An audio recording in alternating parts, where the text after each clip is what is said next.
Hello नाजरीन, अस्सलामु अलैकुम वरहमतुल्लाहि वबरकातुहू। आज हम सीखेंगे वज़ू करने का मुकम्मल प्रैक्टिकल तरीका।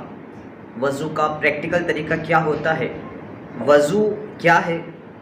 वज़ू इबादत की नीयत से, नमाज पढ़ने की नीयत से मखसूस आज़ा के धोने को वज़ू कहते हैं। और वज़ू की फ़जीलत ये है कि अल्लाह के रसूल सल्लल्लाहु अलैहि वसल्लम इरशाद फरमाते हैं कि मैं क़यामत के दिन मेरी उम्मत को उनके आज़ाए वज़ू चमकने की वजह से पहचान लूँगा। और हदीस पाक में ये भी मिलता है कि वज़ू नमाज की कुंजी है, यानी चाबी है। यानी जब तक कि आपका वज़ू दुरुस्त नहीं होगा तो आपकी नमाज भी दुरुस्त नहीं होगी। वज़ू सही होगा तो नमाज भी दुरुस्त और सही होगी। तो आइए हम आगे बढ़ते हैं और वज़ू का जो प्रैक्टिकल तरीका होता है वो हम आपको बताते हैं।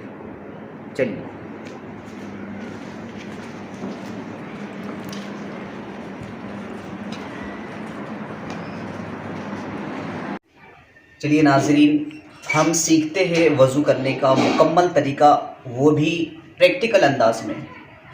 क्या है तरीका वज़ू करने का, उसको हम अच्छी तरीके से देखते हैं। सबसे पहले हम वज़ू करने की नीयत क्या है, दुआ क्या है, उसको पढ़ लेते हैं।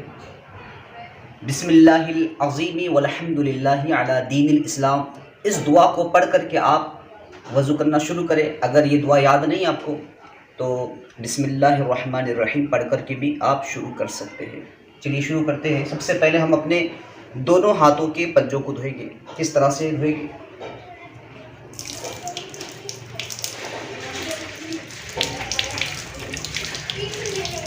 अच्छी तरीके से धो लेना है। और आपने अंगूठी पहनी है तो उसको हरकत देना है। हरकत देना है ताकि पानी अंदर अच्छी तरीके से पहुंच जाए। अगर आप हरकत नहीं देंगे तो पानी नहीं पहुंच पाएगा। उसको हरकत दे देना है। उसके बाद कुली करना है। किस तरह से कुली की जाती है?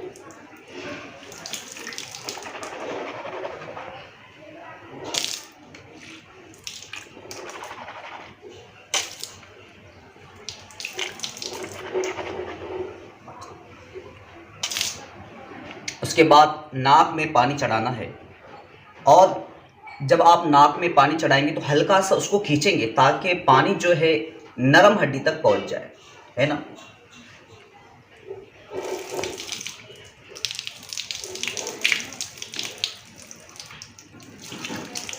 और जब आप नाक में पानी चढ़ाएंगे तो अपने बाएं हाथ की छोटी सी उंगली से नाक को साफ करना है।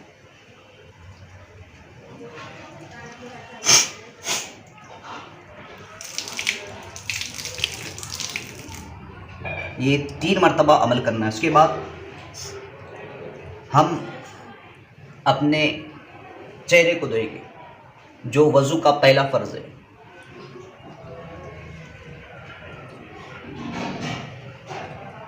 किस तरह से धोएंगे उसको हम देखते हैं।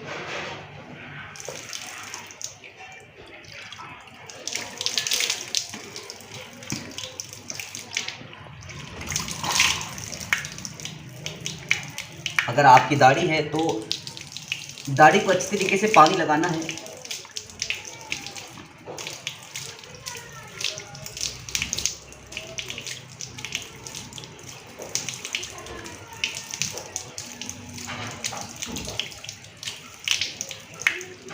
दाढ़ी मुकम्मल तरीके से तर हो जाएगी। उसके बाद ये भी याद रखें कि बाल उगने की जगह से लेकर के इस टोटी के नीचे तक ये जो मुकम्मल हिस्सा है अच्छी तरीके से गीला होना चाहिए, पानी बहना चाहिए। और एक कान की लो से दूसरी कान की लो तक के अच्छी तरीके से अपने चेहरे को धोना है। उसके बाद हम दूसरा फ़र्ज़ क्या है, दूसरा फ़र्ज़ उसको देखते हैं। अपने हाथों को धोना। पहले दाना हाथ से आप धोना शुरू करें और देखते हैं। शुरुआत आपको यहाँ से करना है। यहाँ से नहीं शुरुआत करना है बल्कि यहाँ से शुरुआत करना है।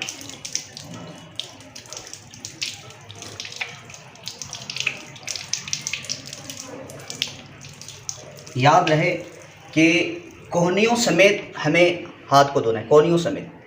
ये नहीं कि कोहनी जो है सूखी रह जाए, ये नहीं होना चाहिए।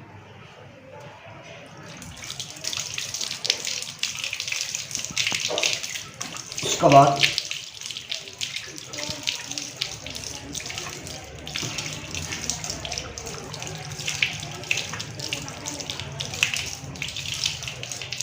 कुछ लोग वज़ू करने के वक्त अपने हाथों को इस तरह से धोते हैं, 3 मरतबा इस तरह का अमल करते हैं।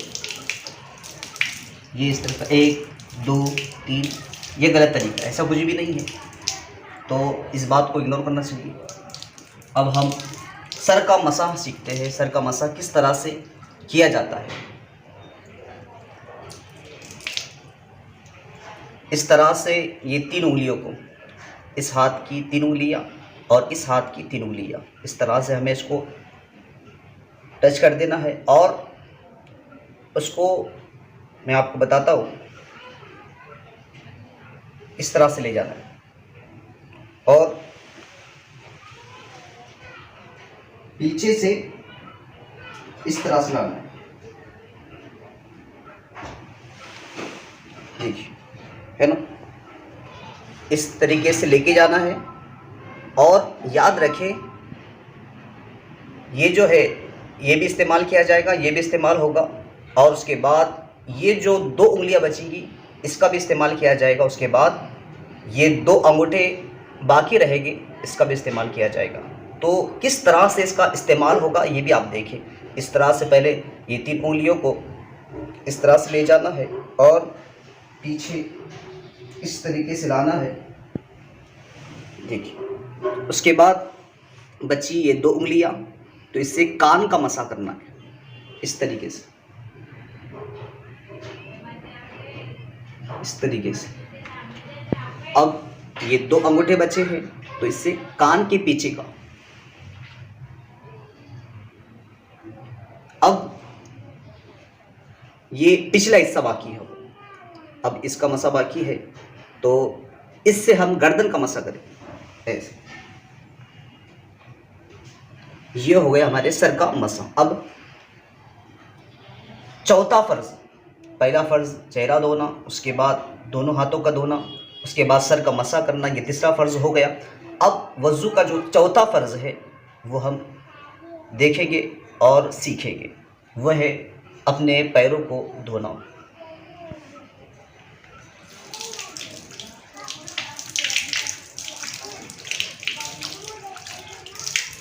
याद रहे, टखनों समेत हमें अपने पैरों को धोना है।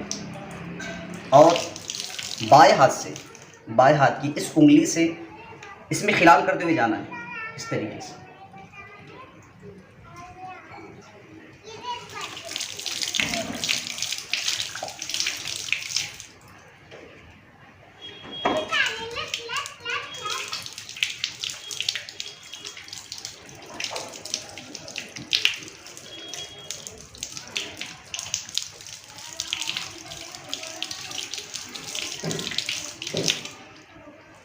ये हो गया वज़ू करने का मुकम्मल तरीका।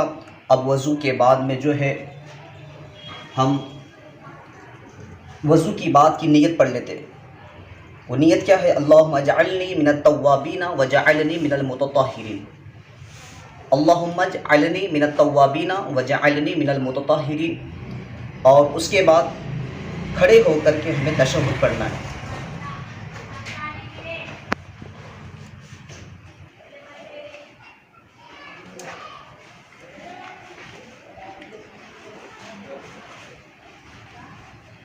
आसमान की तरफ निगाह करते हुए अशहदु अल्ला इलाहा इल्लल्लाह व अशहदु अन्ना मुहम्मदन अब्दुहु व रसूलुहु। इसकी फ़जीलत ये है कि अल्लाह के रसूल सल्लल्लाहु तआला अलैहि वसल्लम इरशाद फरमाते हैं कि जो वज़ू करने के बाद तशहुद पढ़ता है उसके लिए जन्नत के 8 दरवाज़े खोल दिए जाते हैं। तो ये रहा हमारे वज़ू करने का मुकम्मल तरीका। तो आप सीखें और दूसरों को भी सिखाएं। अस्सलामु अलैकुम व रहमतुल्लाहि व बरकातुहू।